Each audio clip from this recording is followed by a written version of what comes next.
Bonjour et bienvenue dans un nouvel épisode de Chillcast, le podcast qui se doit d'être flippant aujourd'hui, car finalement nous faisons un épisode qui est un peu spécial, qui est différent des épisodes que j'ai l'habitude de sortir, car finalement aujourd'hui nous allons faire un podcast avec Shadé premièrement, donc bonjour Shadé. Bonjour, enchanté.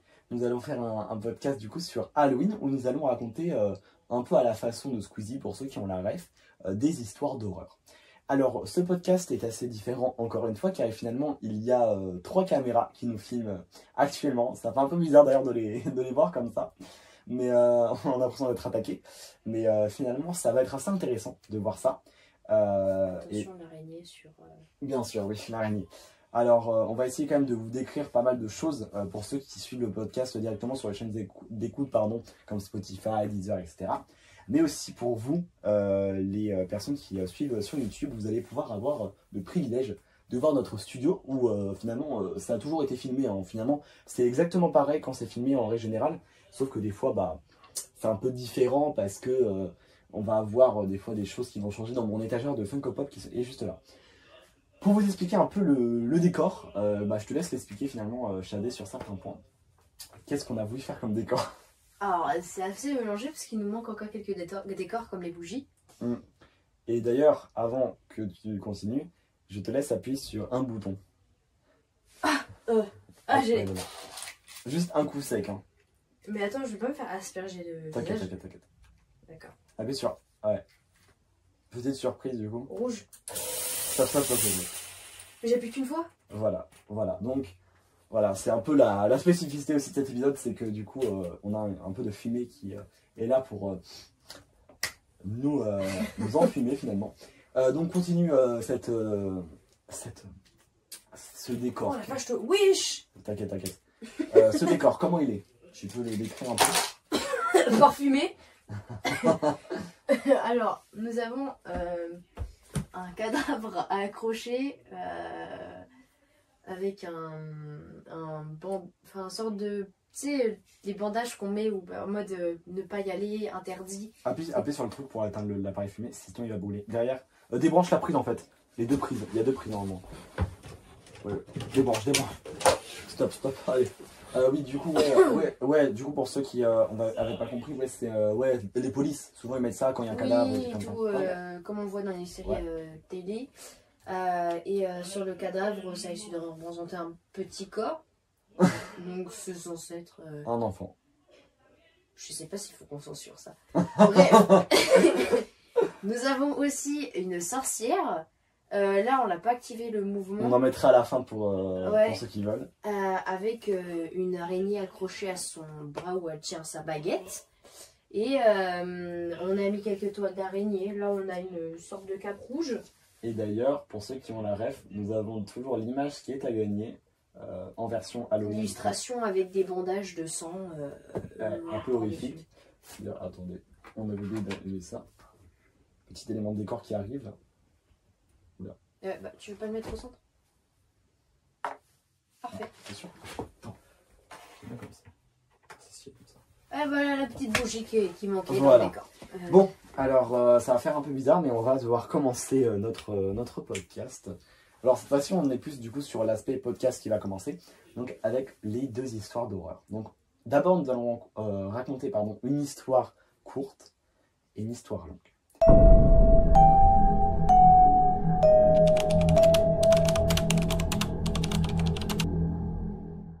Alors, l'histoire des Jamison, donc, c'est aux États-Unis, dans un état un peu Cambrousse, l'Oklahoma, si je ne me trompe pas. C'est un peu un état finalement, un peu comme le Texas, on va dire, où il y a vraiment beaucoup de terre finalement, c'est très naturel. Et surtout, on est dans les années assez, il n'y a pas longtemps finalement, c'est assez moderne, Oui, on est dans les années 2009, voilà. 2009.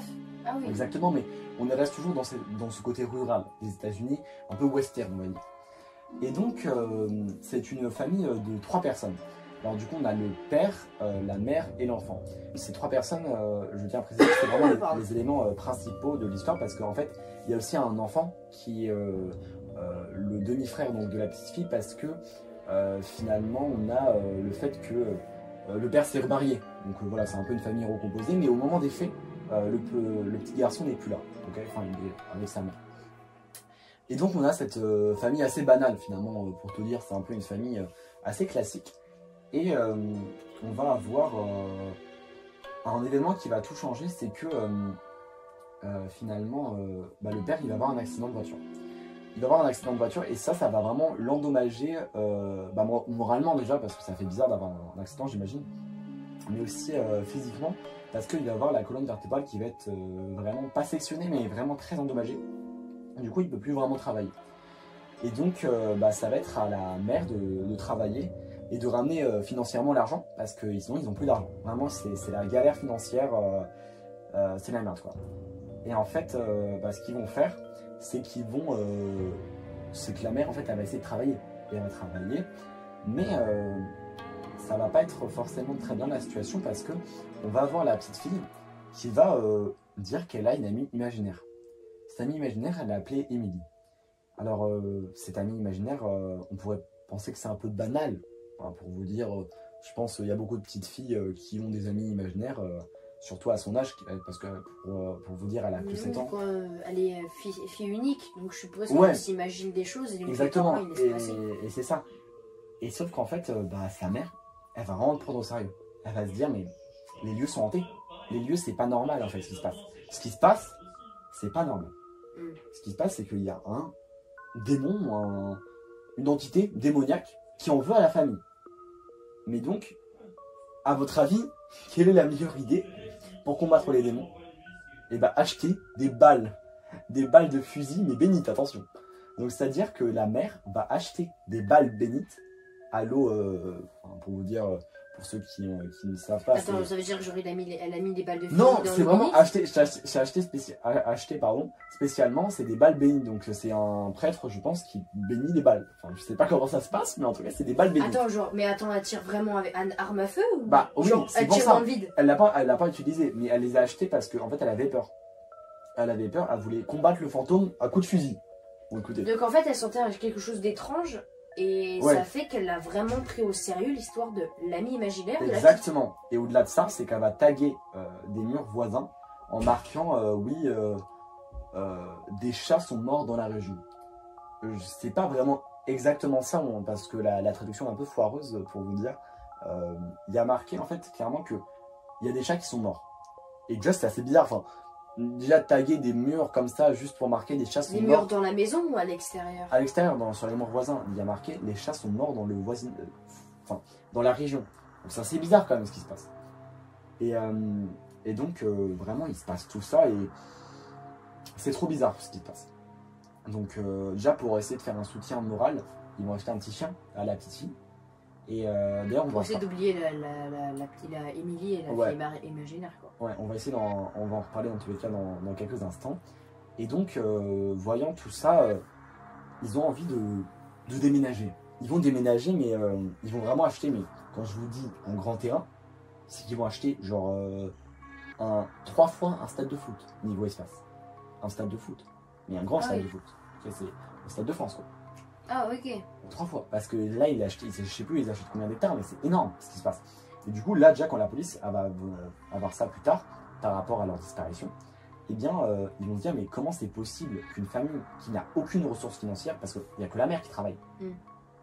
Et plus tard d'ailleurs la mère ne va même plus travailler, ils vont juste récolter l'argent des assurances, c'est tout. Il n'y aura plus d'argent. Justement ça qui va être assez intéressant, c'est qu'en fait l'argent on ne sait pas d'où elle vient. Et donc ils vont vraiment partir et acheter des terrains quelque part au fond des États-Unis. Et arrivé là, ils vont prendre leur camionnette et c'est la dernière fois qu'on va les voir vivants. Parce que en fait, ce qui va se passer, c'est que après leur départ, sachant qu'ils avaient prévenu leur famille qui partait, mais c'est très intéressant d'ailleurs de dire qu'ils avaient prévenu leur famille, parce que le fait d'avoir prévenu leur famille, c'est qu'une personne ne s'est vraiment inquiétée, et même l'école de l'enfant ne s'est pas vraiment inquiétée de ça, parce que il l'avait appelé. Il l'avait appelé pour dire oui, je pourrais pas, ma fille ne sera pas là pendant quelques instants, pendant quelques jours. Mais le temps est passé assez vite quand même. Et pendant quelques jours, il n'y a toujours vraiment aucune information. C'est-à-dire que là, les parents ils disparaissent des radars de tout le monde, ok? Et même la petite fille. Et surtout la petite fille. Et c'est ça, c'est ces 3 personnes qui partent, qui vont mettre la puce à l'oreille des policiers pour dire, bah, il y a une famille qui a disparu, les gars. C'est la famille Jamison. Et donc, ils vont vraiment parcourir tout, et ils vont retrouver leur camionnette.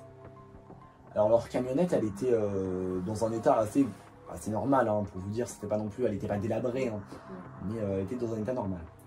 Et ce qui va se passer, c'est que ils vont fouiller la voiture, justement. Ouais. Et ils vont retrouver le petit chien de la petite fille.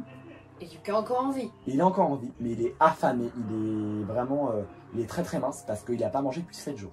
On a eu les informations après. Donc en fait, ils sont disparus depuis 7 jours. Bah, d'après la nourriture du chien qui n'aurait pas été donnée, 7 jours. Et donc on a pu secourir, pour vous rassurer, le petit chien a été secouru. Et donc voilà.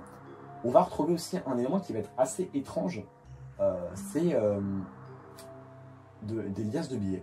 On va retrouver 32 000 $ en dessous les sièges de voiture. Alors la police, ce qui est très intéressant sur cette somme, c'est que la police va dire mais c'est astronomique pour des gens qui ne travaillent pas, etc. Alors ça dépend vraiment de comment vous voyez les choses. Parce que pour vous dire, c'est assez classique en fait.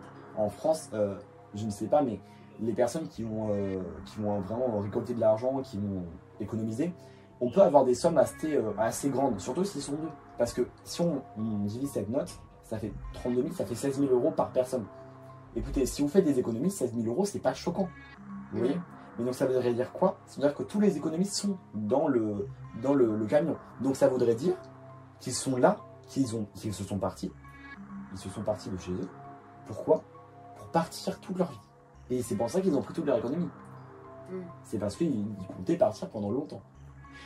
Et d'ailleurs, ensuite après, pour faire l'enquête, les policiers ont retrouvé des caméras. Heureusement, ils ont retrouvé des caméras. C'est quand même assez incroyable de trouver des caméras, surtout à une époque où les caméras n'étaient pas forcément démocratisées. Hein. Je sais que c'était il n'y a pas très longtemps.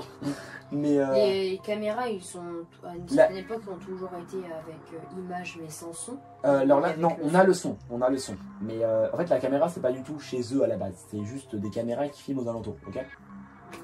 Mais ils sont une certaine. De base, aujourd'hui, normalement, les caméras sont pas autorisées avec son si c'est sur un endroit public.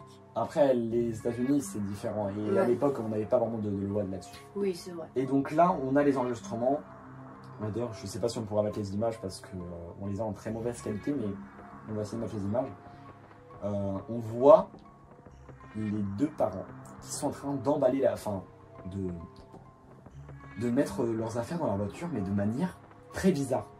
Et quand je vous dis bizarre, c'est que c'est extrêmement étrange. C'est-à-dire qu'on les voit, ils ne se parlent pas.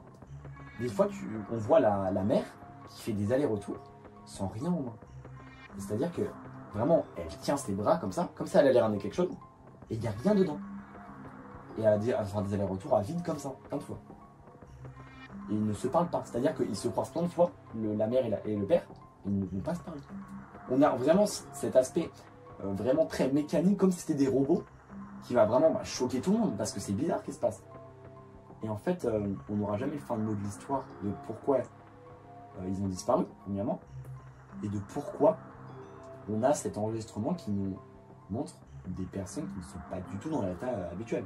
Soit ils sont drogués, soit ils sont alcoolisés, soit, dans un phénomène plus surnaturel, ils ont été possédés.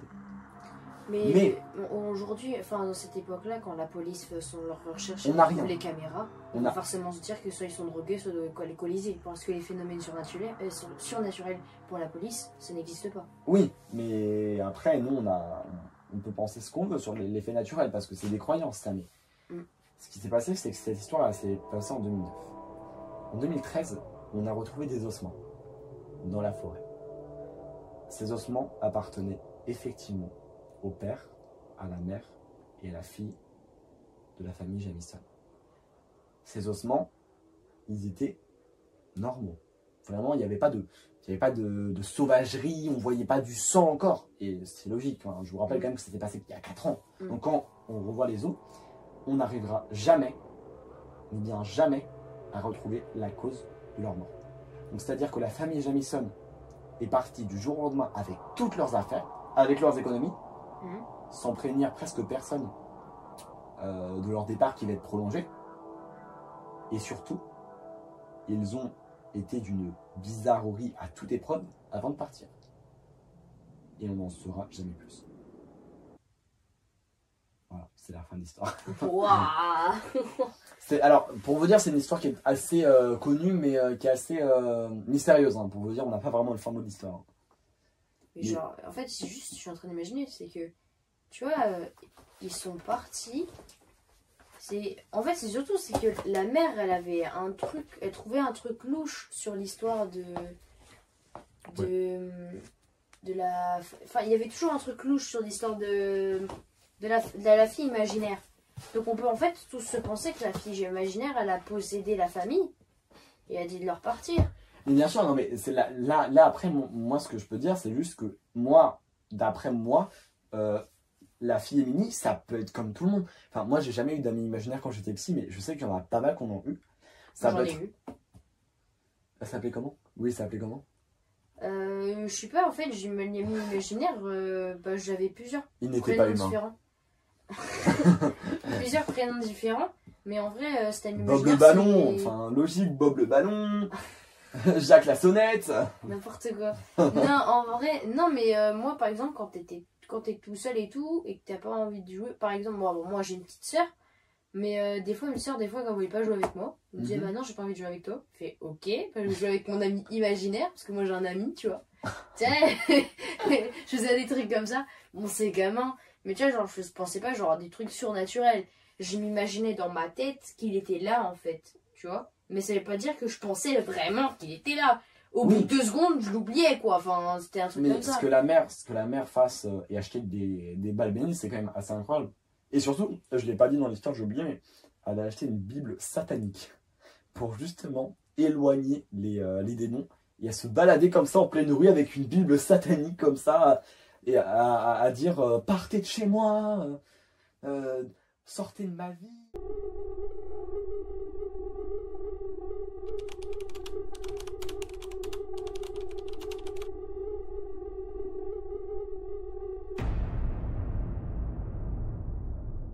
Donc toi tu vas commencer par ton histoire courte parce que moi je me suis trompé sur mon histoire et j'ai fait ma longue. Alors, pour cette histoire courte, tout ça se passe en 1922, en Allemagne. On va parler d'une famille de 6 personnes retrouvées mortes pour cause inexplicable et insensée, parce que beaucoup de choses, beaucoup de questions se sont posées, parce que encore ce phénomène n'a jamais été résolu aujourd'hui. Parce qu'en fait, on n'a jamais su pourquoi et on n'a jamais su qui c'était en fait.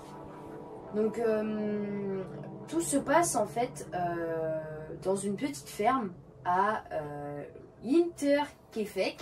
C'est assez compliqué, excusez-moi la prononciation. On ne juge pas l'accent allemand, bien sûr. C'est en Allemagne, parce que bon, c'est un peu compliqué de citer les mots.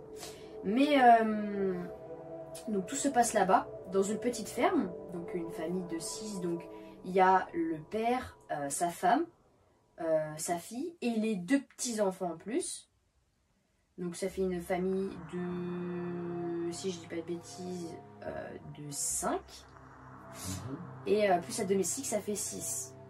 En fait, le problème c'est que dès le début, sur le fait qu'ils soient morts, qu'on a appris qu'ils sont morts peu de temps après, c'est qu'il y avait déjà des phénomènes qu'ils avaient aperçus, mais qui n'ont pas pris au sérieux, en fait. Parce que dès le début, la première chose qu'on a remarqué, c'est le père, qu'on a appelé, qui s'appelle Andreas Kluber, qui a découvert des traces de pas dans la neige. Donc ça se passait à peu près en hiver. Dans la neige, des traces de pas qui se dirigeaient dans leur maison, dans leur petite maison, donc dans la ferme, mais qui n'avaient pas aperçu que ces pas sont repartis, quoi. En fait, il est au courant, il vient de voir qu'il y a quelqu'un dans la maison. Et quelques jours après, ils entendent des bruits étranges dans le grenier. Mais à chaque fois qu'ils y vont, ils ne voient rien du tout. En fait, ils voient personne en fait. Et peu de temps après, ils aperçoivent encore plus de bruits étranges un peu partout. Ensuite, ils voient des objets qui ont disparu, des choses personnelles comme des petits jouets aux enfants ou tous des petits bijoux. Et ça allait jusqu'à perdre les clés de la maison. Mais ces phénomènes-là, ils sont toujours pas pris au sérieux. Ils étaient tranquilles dans leur petite ferme, ils nourrissaient leurs petits animaux, ils ont fait bon, on a perdu les clés de la maison, c'est pas si inquiétant. Et c'est à ce moment-là que le 31 mars 1922, où on a découvert les corps dans une grange qui ont été tous assassinés à coups de pioche.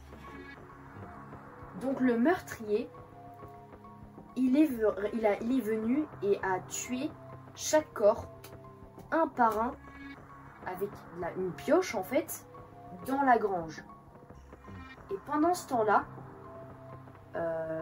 lorsqu'on n'a pas encore découvert les corps du coup, à ce moment-là dans la grange, le voisinage ont découvert que après ce décès, en fait, cette mort, la maison, on voyait la cheminée, la fumée de la maison qui tournait encore au fur et à mesure. Et qu'on voyait les animaux, ils étaient en très bonne santé, donc ils étaient nourris. Donc en fait, on a appris quelques jours après, du coup, la découverte du corps, le meurtrier qui a du coup disparu, après la découverte du corps. Mais en fait, on a appris que après la mort de ces 6 personnes, donc quand je dis 6 en comptant la domestique, qui n'est pas l'ancienne, parce que l'ancienne, à cause des phénomènes étranges, elle a démissionné. Donc c'est une nouvelle domestique qui est morte dans les 6 personnes. La famille et la domestique. Donc en fait, ils ont appris que le meurtrier a laissé les 6 corps dans la grange et a vécu sa life un petit moment tranquille dans la maison, en nourrissant l'animal et en faisant sa petite vie dans la maison. Ouais, il était devenu fermier quoi. Ouais, littéralement. Enfin, il a tué la famille, il a fait sa life dans la maison.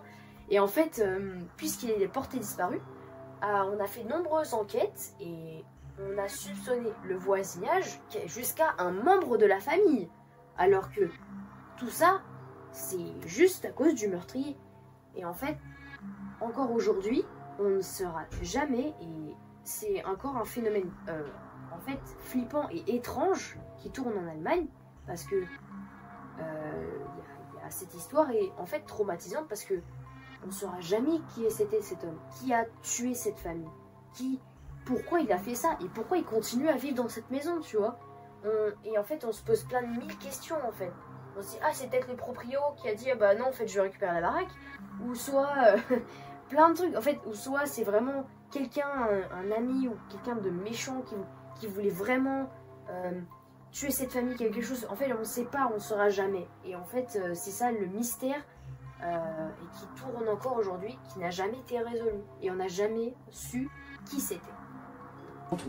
Franchement, son histoire, elle était quand même incroyable. Hein. Franchement, là, le fait qu'il reste dans la grange, franchement, moi, ça m'a grave étonné. Bah, ça a toujours été un mystère parce que vraiment, l'enquête, il a duré des années quand même. Mais c'est grave. On a suspecté vraiment tout, mais on n'a jamais compris pourquoi. Et le pire, c'est que le voisinage ont vu qu'il y a quelqu'un qui se promenait dans la propriété, mais ils n'ont jamais fait un aperçu en se disant bah en fait c'est de l'assassin qui se baladait, qui vivait depuis tout ce temps avec la famille et les 6 corps dans la grange. Et c'est ça quand même qui est très intéressant avec l'histoire d'horreur, franchement, bah, c'est vraiment que il y a vraiment des mécaniques différentes. Vraiment, ça peut parler de cadavres, de personnes qui emballent dans un... C'est faux. Dans un sac poubelle, bien sûr c'est faux. Pour ceux qui nous suivent en podcast, faut qu'on mette un disclaimer. Ouais, on a un petit cadavre, bien sûr factice, qui est dans le studio. Mais oui, enfin, il y a plein de mécaniques. Le fait de voir des personnes qui ont des problèmes mentaux, des fois, ça peut être très intéressant au niveau psychologie, de comment la personne fonctionne. En fait, c'est surtout la psychologie, parce que pour le reste de cette histoire, bah, ça a intrigué, donc en fait, ça a été toujours troublant pour l'Allemagne. Mais en fait, aujourd'hui, c'est les criminologues, je sais pas si tu vois ce que c'est, c'est des gens qui sont intéressés sur les criminels. Et plein de gens qui sont intéressés à ça, sur la psychologie des criminels, encore aujourd'hui, c'est leur intrigue, parce que, en fait, on comprend toujours pas pourquoi ce gars a tué 6 personnes et a vécu dans cette ferme. Et en fait, on va se dire, il a peut-être vécu là-bas, ou il a peut-être mal vécu, on saura jamais en fait. Voilà, je vois ce que tu veux dire. Mais merci beaucoup pour cette histoire.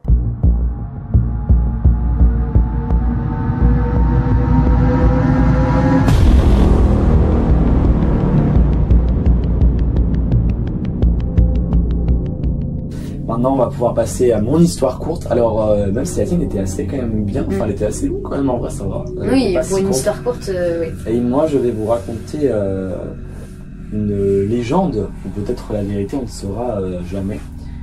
Alors, c'est l'histoire d'un clown tueur assez peu connu.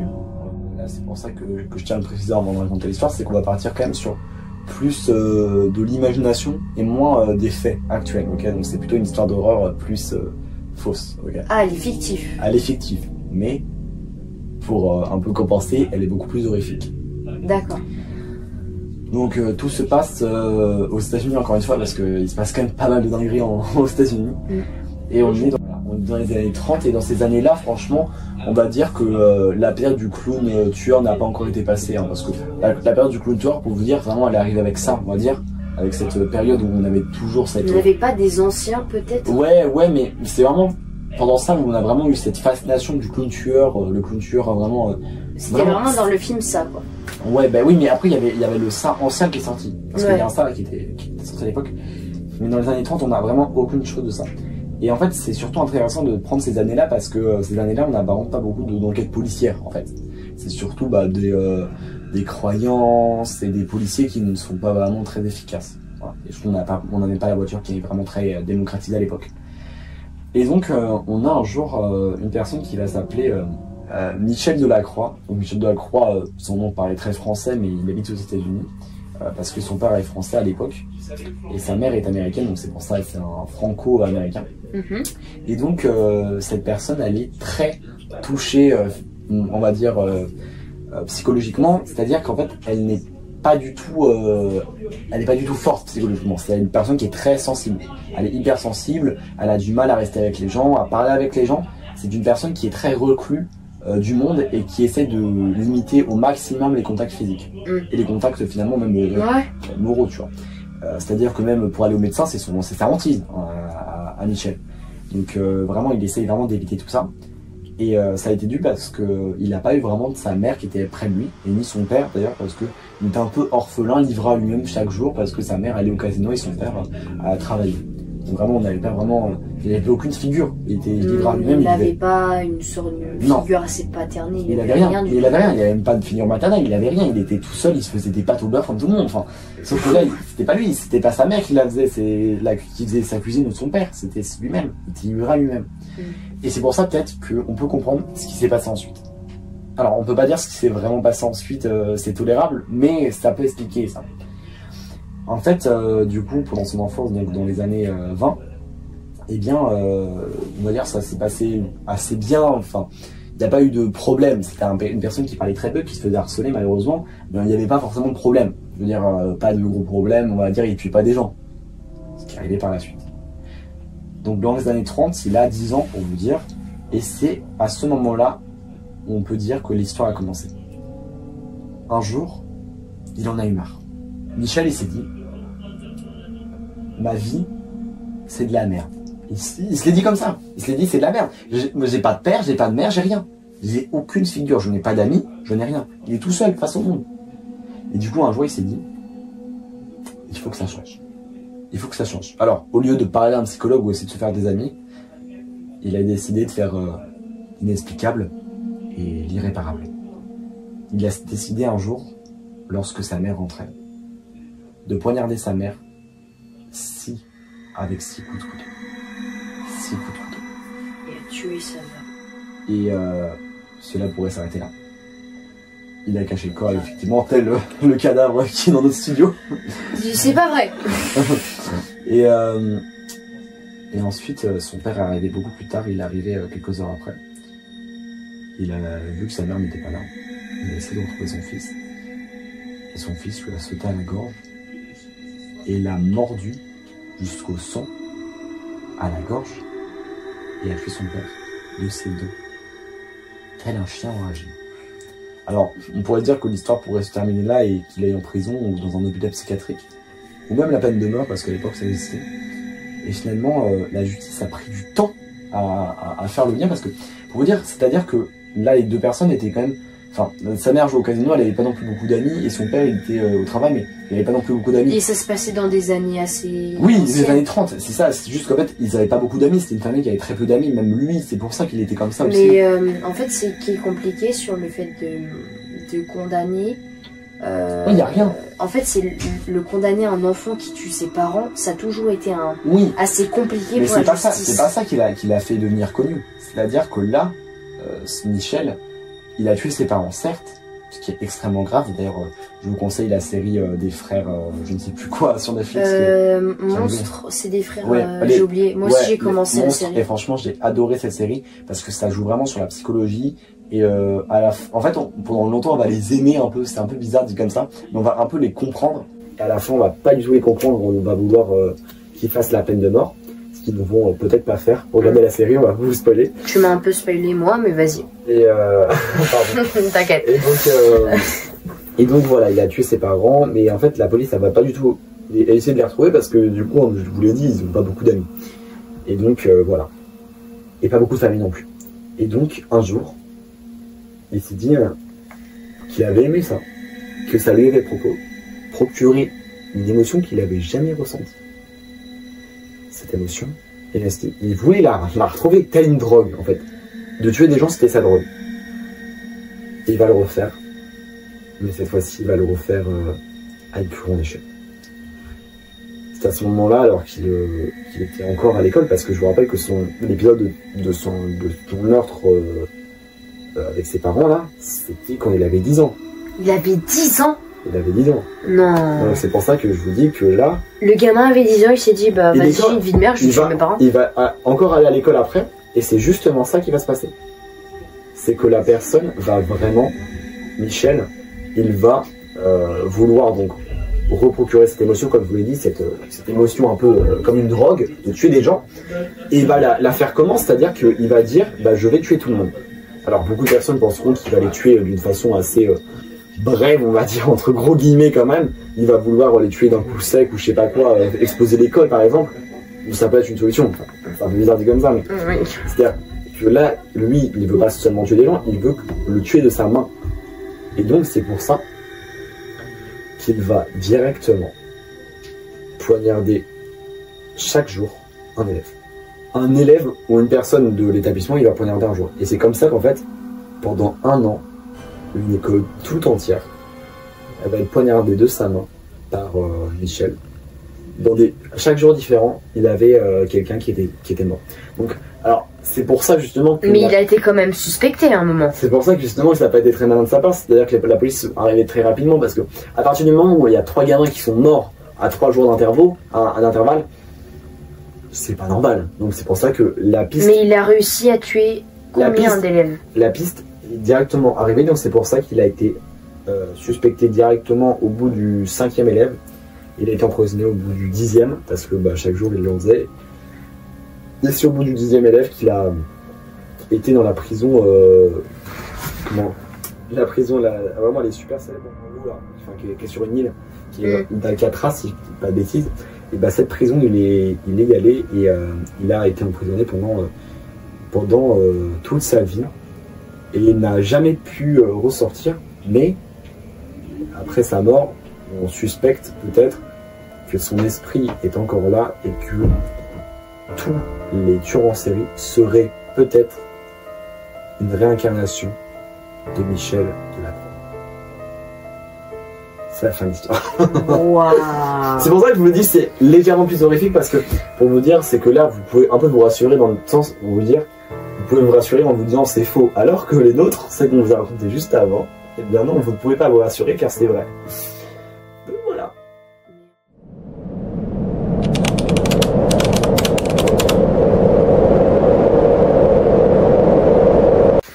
Tout se passe en Russie, dans les montagnes de l'Oural. En 1959, on va parler de 10 randonneurs qui sont partis en expédition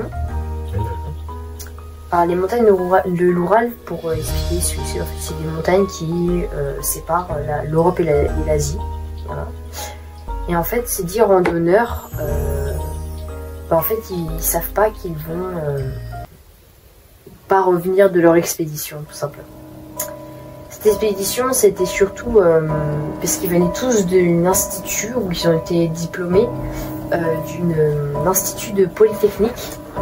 L'Institut Polytechnique, c'est surtout un institut où on part et ça enseigne pour les examens sur 19 spécialités.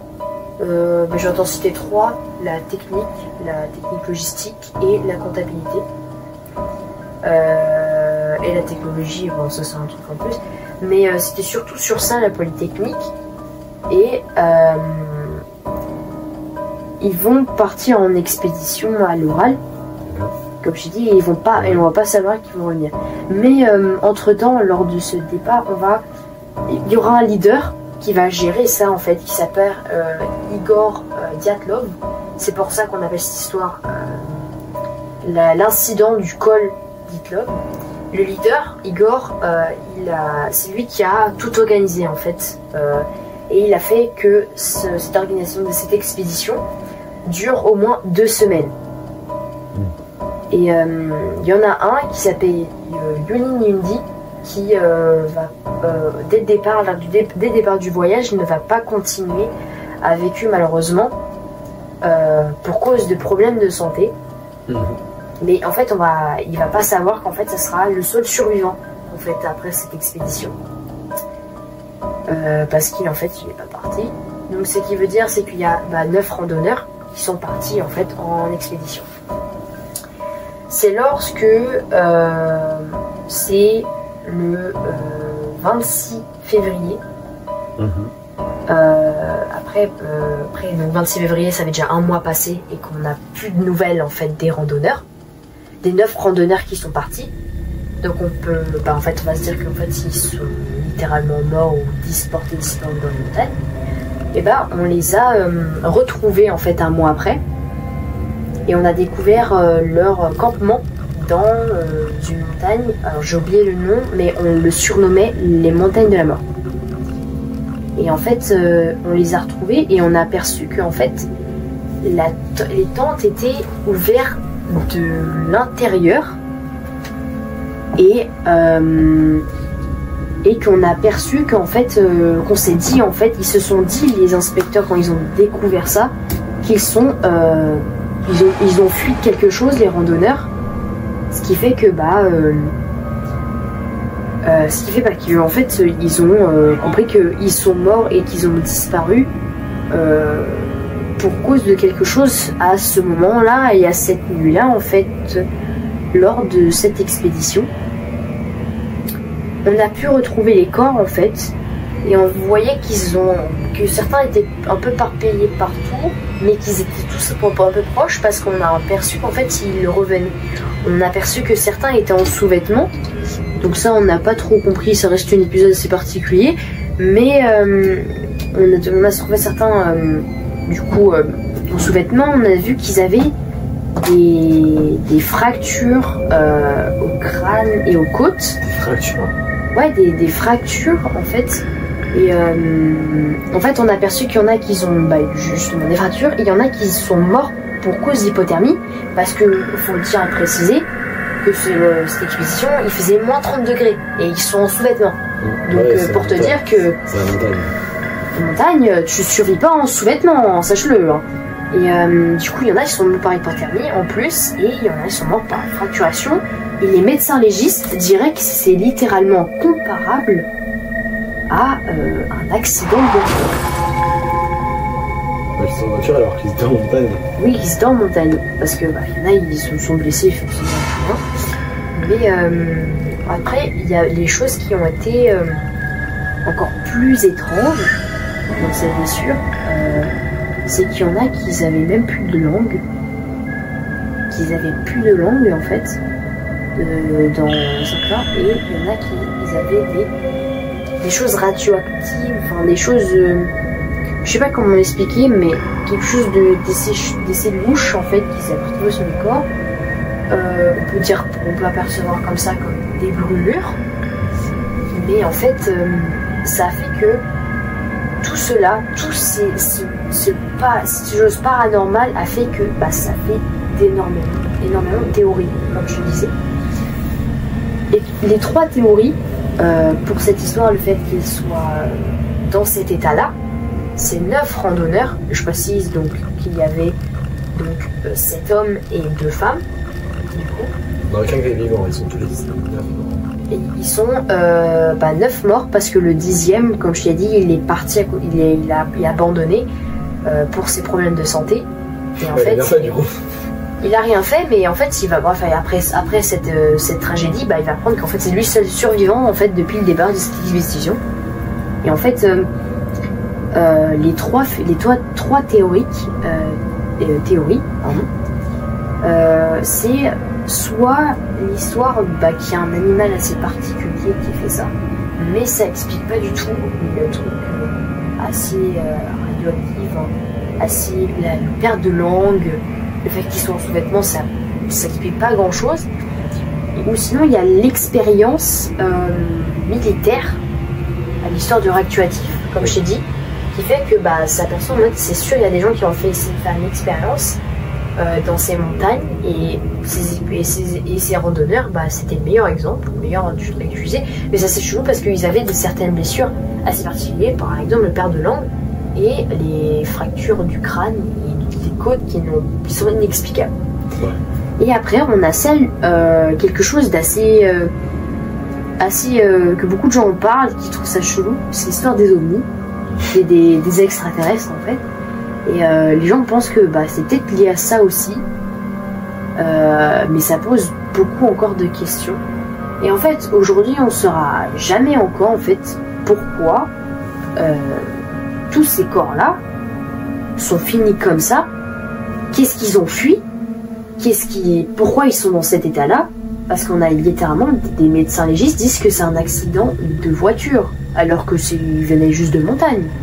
Tu vois, genre. Ça veut dire qu'ils se sont fait pas genre un petit bout quoi, dans la neige quoi, se sont fracturés quoi, ils allaient en hypothermie en plus, c'est que ils étaient vraiment dans le froid.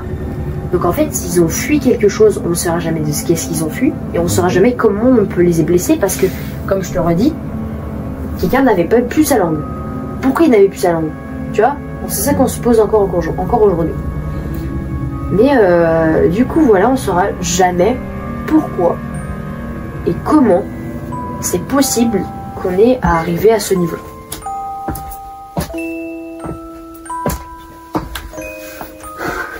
Merci beaucoup pour cette histoire assez troublante quand même. Ouais, ça de mes histoires, c'est quand même de parler de choses assez troublantes, ouais. Et en fait on ne saura jamais la réponse, et en fait c'est pour ça, parce que du coup le public, vous qui vont vous demander sur plein de choses, qui vont aller chercher, qui vont se dire c'est sûr c'est ça, non en fait c'est ça. Et en fait, ça peut créer des débats, et ça peut surtout poser énormément de questions. Et c'est ça que j'aime bien quand on raconte une sorte d'histoire troublante et on ne saura jamais la réponse. Donc merci à tous d'avoir suivi ce podcast, et on se retrouve du coup le 15 février à 15h pour le premier podcast de la saison 2. Et donc merci encore à tous, et merci à toi Shadé. Et donc pour ceux qui le voulaient, on va vous montrer juste après cette vidéo la sorcière. Salut et à bientôt pour un prochain podcast. Merci de nous avoir écoutés, bisous. Ciao ciao.